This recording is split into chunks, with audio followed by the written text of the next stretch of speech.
Muskogee, Oklahoma. March of 1965. Inside the Veterans Administration building on Agency Road, the fluorescent lights hum a frequency that nobody notices anymore, except for the people who have been sitting under them long enough to start noticing everything. The waiting room smells like industrial cleaner and cigarette smoke absorbed into fabric that hasn't been replaced in a decade. There is a green vinyl bench along the wall. There is a bulletin board with notices pinned at odd angles. There is a clerk behind a partition who has developed the particular art of processing human suffering without looking directly at it. His name is Walter Hoy. He is 67 years old. He worked 31 years for the Missouri-Kansas-Texas Railroad out of Sallisaw, a small city 50 miles east of Muskogee, where the Arkansas River bends through stands of post oak and blackjack. He has large hands from that work, the kind that don't soften much in retirement. He is wearing a brown felt hat and a coat that fits him the way coats fit men who have worn the same size for 20 years and stopped thinking about it. Against his chest, he holds a manila envelope. Inside that envelope is the entire argument of his remaining life. His son Daniel was 22 years old when a Chinese artillery shell ended everything on a ridge above Chipyong-ni, Korea, on the 14th of February 1951. Valentine's Day. Daniel Hoy of the 7th Cavalry Regiment had spent the hours before dawn doing something that should have guaranteed him recognition for the rest of American military history. He had pulled a wounded sergeant named Crawford out of a kill zone and carried him on his back for nearly half a mile through terrain that would have stopped most men at a walk. The temperature was 8 degrees below zero. The wind came off the ridge like a blade. Daniel Hoy made that half mile and set Crawford down behind a supply line and then turned back. He did not make it back. The second mortar round did not miss. The Army knew all of this. It was documented. A battalion commander named Lieutenant Colonel Earl Rhee had signed the Bronze Star recommendation himself, with a Valor device attached. In the weeks following the action, the paperwork went somewhere. For 14 years, it went somewhere that was not Walter Hoy's mailbox on Route 4. Sallisaw, Oklahoma, beside the tin post he and Daniel had sunk into the ground together in the summer of 1948. The summer before Daniel left for the Army. The last summer they built anything together. This is Walter Hoy's 9th trip to the Muskogee VA. He has been making this drive since 1958. He has written 47 letters. He received responses to 11 of them. And those 11 responses all said, in different arrangements of the same words, that the file was under review and that he would be contacted when there was an update. He was never contacted. He came anyway. He came because what else do you do when the one thing left of your son is stuck in a drawer in a building in Washington, and nobody seems to remember that it matters. Now, about 4 seats down the row from Walter Hoy, there is another man on the green vinyl bench. This man has come to visit a friend. The friend is a Marine Staff Sergeant who lost his right leg at the Chosin Reservoir and who has been waiting since November for a prosthetic fitting that keeps getting rescheduled. The man who came to visit him is 58 years old, broad through the shoulders, wearing a dark wool jacket and a white cotton shirt with the collar open. He has the particular quality of stillness that some large men develop, where their size becomes a kind of quiet rather than an imposition. He has been sitting for 20 minutes. He has not read the magazine on the seat beside him. John Wayne watches the clerk call Walter Hoy's name without looking up from the counter. He watches the old man walk to the partition. The way a man walks when he has walked that same path before and knows exactly what is at the end of it. Wayne doesn't move. He listens. Walter Hoy states his son's name, serial number, unit, and date of death in the flat, rehearsed tone of a man who has stated those facts so many times that the words have been worn smooth, like river stones. The clerk opens a file. The clerk says the file is still under review at the Department of the Army. The clerk says these things take time. The clerk has said this before to this specific man. You can tell because she does not look surprised when Walter Hoy says, quietly, without heat, that Lieutenant Colonel Rhee, the officer who signed the original recommendation, died of liver disease in 1958. She closes the folder. She recites the next line. When the file is resolved, the medal will be sent to his address. She has his address on file. Walter Hoy is quiet for a moment. My wife passed in 1962, he says. She never got to hold it. The clerk does not respond. There is no response protocol for that sentence. There is no form that covers it. Walter Hoy picks up his manila envelope. He puts on his brown felt hat. He walks to the door, the way a man walks out of a place he knows he will have to return to. The door swings closed behind him. John Wayne watches the door stop moving. He sits for another moment. Then he stands. He walks to the clerk's window. The clerk looks up, and her hand goes flat against the stack of forms in front of her, the way hands do when they recognize something they were not expecting. Wayne does not produce identification. He does not need to. He gives her the name: Sergeant Daniel Hoy, 7th Cavalry, Chipyong-ni, February 1951. He asks for the file number. He asks for the name of the officer who approved the Purple Heart in 1953. He asks for the name of the current head of the Adjutant General's office at the Pentagon. The clerk answers. She finds what he needs. She reads him the details he asks for, one at a time. Major General Walter D. Cleveland, Office of the Adjutant General, Department of the Army, the Pentagon, Washington, D.C. Wayne nods once. He does not write anything down. He does not go to the surgical ward that afternoon. His Marine friend will be there tomorrow and the day after. That visit is not going anywhere. He walks out to the parking lot. He finds a faded green 1953 Ford pickup with Sequoia County plates near the far end of the lot. Walter Hoy is sitting behind the wheel with the door open and the engine off, the manila envelope folded across his knees. He is not crying. He is somewhere past crying. He is at the end of something that has cost him more than it should have, for longer than it should have, and there is nowhere left to aim the weight of it. Wayne walks over. He does not introduce himself, because the old man already knows. Most men Walter Hoy's age in eastern Oklahoma know that face. He says, "Mr. Hoy, I need your mailing address." Walter Hoy looks at him for a moment, the kind of look that goes several layers deep before it settles. Then he gives it. Route 4, Box 11, Salisaw. The tin mailbox with the dented corner his son put up 17 years ago. Wayne goes back to his car, a rented dark sedan out of Tulsa.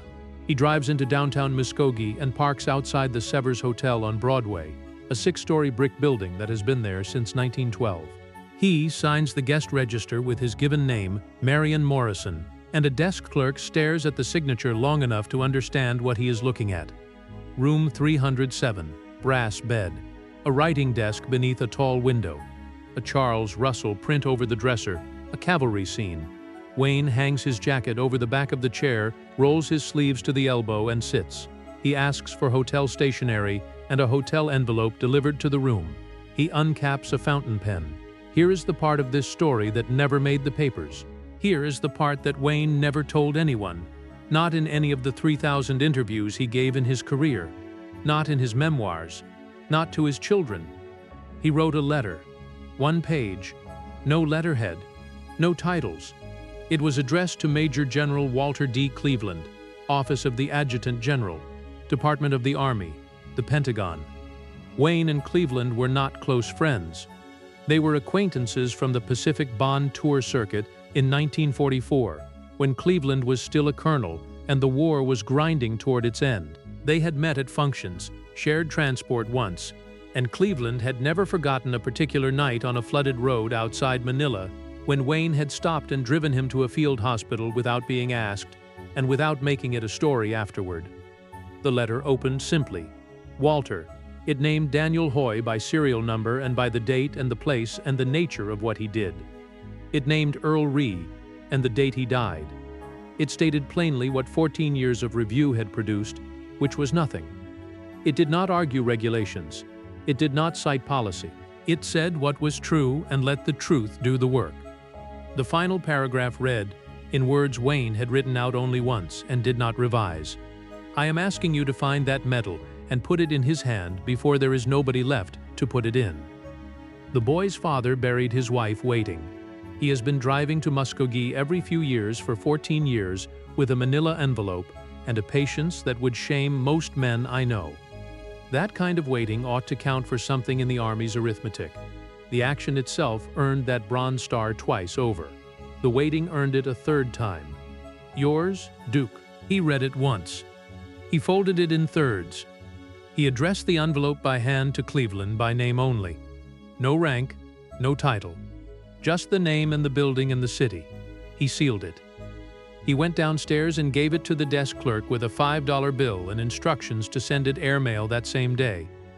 Then he drove back to the VA hospital and sat with his Marine friend on the surgical ward for 40 minutes, talking about nothing of particular importance, and drove back to Tulsa that evening and flew home to California the following morning. He never mentioned Walter Hoy to anyone, not then, not later, not ever. The dogwood trees along Highway 64 outside Sallisaw were just beginning to open when the package arrived. 3rd Thursday of April, 1965. Walter Hoy walked his morning route to the mailbox, the way he had walked it for years. 83 steps from the porch, same count every time, the way old men in the country mark their days in distances they know by feel. He found the electric bill. He found a Western Union notice. He found a flat brown paper parcel tied with white string and carrying a Washington, D.C. postmark and no return address. He carried it back to the porch chair. He cut the string with his pocket knife. He unfolded the brown paper with steady hands. Inside was a jeweler's box, dark blue velvet. Inside that box, on a bed of white cotton, was a bronze star medal with a Valor device. Beneath the medal was a citation on heavy ivory paper, signed by the Secretary of the Army, dated April 19, 1965. The citation named Sergeant Daniel Hoy by serial number and by rank and by unit and by the specific action at Chipyongni. It described the half-mile carry in full. It described the temperature. It named the wounded Sergeant Daniel had tried to save. At the bottom, below the formal language of commendation, was a sentence that had no business being in a government document and that someone had apparently decided to put there anyway. Awarded for gallantry in the performance of exceptional duty. 14 years overdue, with the lasting gratitude of the United States Army. Tucked behind the citation was a single sheet of folded hotel stationery, the Savers Hotel, Muskogee, Oklahoma, dated April 12, 1965. Walter Hoy unfolded it halfway. He saw handwriting, a man's hand, square and deliberate and unhurried. The kind of handwriting that takes its time because it means what it says. He read the opening word, Walter. He stopped there. He folded the letter back exactly as it had been folded. He placed it behind the citation, closed the velvet box, and set it on the table beside his chair. He sat on that porch for a long time with the box in his lap, and the spring air around him, and the fields going green toward the south. 14 years, 168 months. 9 trips to Muskogee, 47 letters of his own that went unanswered. 1 letter from a man in a hotel room who had known him for 20 minutes, fixed everything in 6 weeks. Walter Hoy never opened the hotel stationery again. He wore the bronze star on the left breast pocket of his brown wool coat to every Memorial Day parade in Sallisaw from 1965 through 1982, 18 parades. 18 times he stood on the curb and watched the high school band march past and shook the hand of the VFW post commander, and then drove out to the Sallisaw Cemetery and pushed a small American flag into the dirt of Daniel's memorial plot. There was no body in the plot. Daniel's remains were never recovered from the ridge line above Chipyongni. There was only a granite stone with a name and a date and a rank. In 1967, a younger veteran at the VFW Hall asked Walter how he'd finally gotten the Army to move on the medal. Walter looked at him for a moment and said, "The Army caught up," and then changed the subject. The younger man understood he had been given all he was going to get. Walter moved back to the family farmhouse in 1973, the house where Daniel was born, and kept the velvet box on the mantelpiece above the wood stove. He died in February 1983, 32 years to the month from the action at Chipyongni. He was 84 years old. He went in his porch chair, the velvet box on the table beside him, a coffee cup half finished. The way old men in Oklahoma go, without announcement, in the place they chose to be. His grandson, Daniel Hoy Jr., came out from Tulsa in the summer of 1985 to clear the farmhouse. He was 32 years old, a pipeline engineer out of Bartlesville, named for an uncle he never met. He found the velvet box in the bottom of a cedar footlocker, under a folded 7th Cavalry guidon and a stack of railroad pay stubs. He opened the box on the kitchen floor of the empty house. He read the citation. His hands shook the way his grandfathers used to shake when he was trying not to show that they shook. Tucked behind the citation was the folded sheet of Severs Hotel stationery. This time, someone read it all the way to the bottom. The letter opened with a name and moved directly into the facts of the situation, the way a man speaks when he does not want to waste anyone's time. It named Daniel by serial number. It named the action. It named Earl Ree and noted his death. It said plainly that 14 years of process had produced nothing and that this needed to change. One page, no hedging. At the bottom, below the final paragraph, was a signature, yours, Duke. And beneath that, in the same square, unhurried hand, printed rather than signed, John Wayne, Encino, California. Daniel Hoy Jr. sat on the kitchen floor of that empty house for a long time. He read the letter 3 times. He thought about what it meant that his grandfather had kept this for 20 years without showing it to anyone. Not to his neighbors. Not to the VFW post commander who asked point blank in 1967 how the medal finally came through. He understood something then that he had not fully understood before, that Walter Hoy had recognized the letter for what it was, understood completely who had written it, and had made a deliberate choice to let it remain private. Because thanking a man like that publicly would have shifted the weight of it. It would have made the story about John Wayne, rather than about Daniel Hoy. And Walter was not willing to do that. Some things you protect by not explaining them. The following spring, Daniel Jr. brought the letter and the medal and the citation to the Muskogee War Memorial. The display went into a glass case just inside the front entrance. The typed card beside it reads, Sergeant Daniel Hoy, 7th Cavalry Regiment, killed in action at the relief of Chipyong-ni, February 14, 1951. Bronze Star Medal with Valor Device, awarded April 19, 1965, at the private request of a citizen of Encino, California. Donated by the Hoy family of Sallisaw, Oklahoma, 1986.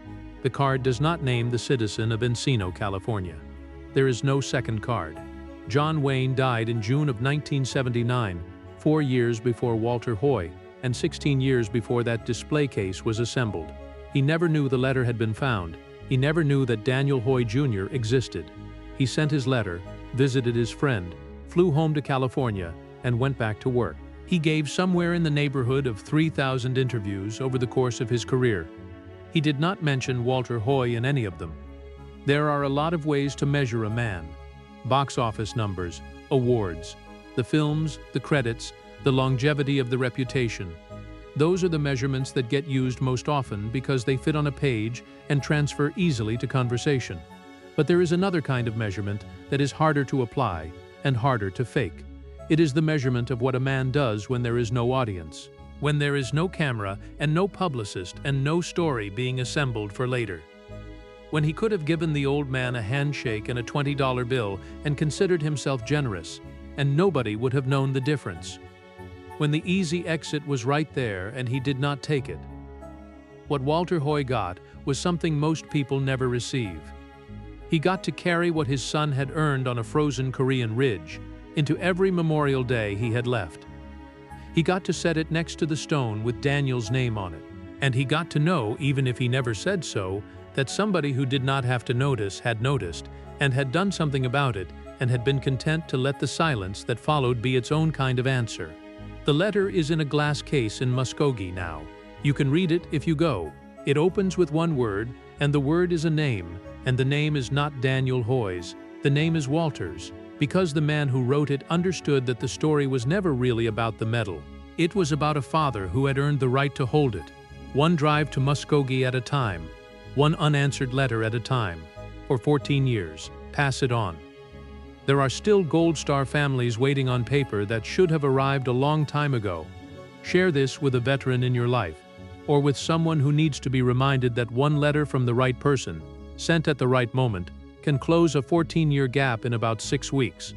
Subscribe if you want more stories like this one. They're here every night at midnight.